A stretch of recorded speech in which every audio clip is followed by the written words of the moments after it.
In this practical task, you will learn how to measure the voltage of various potentiometers and how to simulate faults. First, you need to supply power to the multimeter.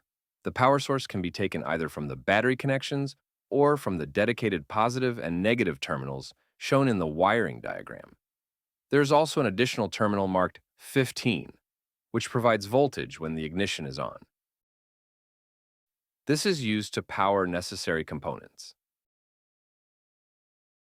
You can identify which fuses receive voltage after ignition is turned on by referring to the wiring diagram.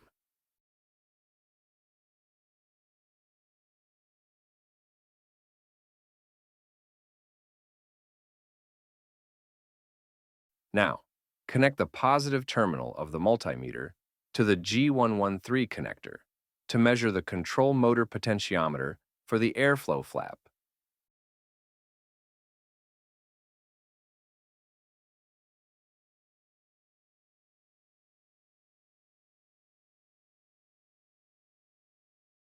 This corresponds to the V71 airflow flap control motor. The G113 potentiometer voltage can be measured directly by connecting the multimeter, or alternatively by adjusting the control handle and observing the voltage on the digital voltage display.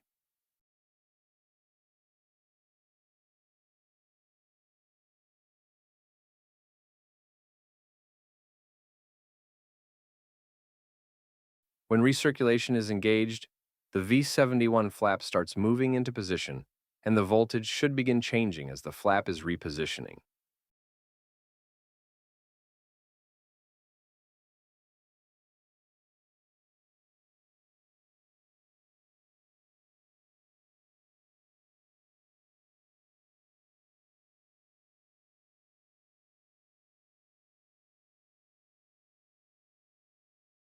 To simulate a fault, remove the jumper for the V71 airflow flap control motor from the control circuit.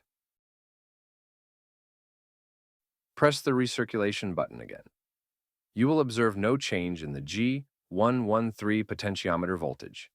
This indicates a malfunction in the flap motor.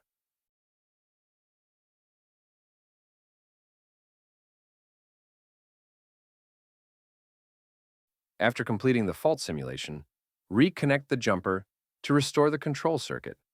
The potentiometer voltage will begin changing again, indicating that the motor is functioning properly.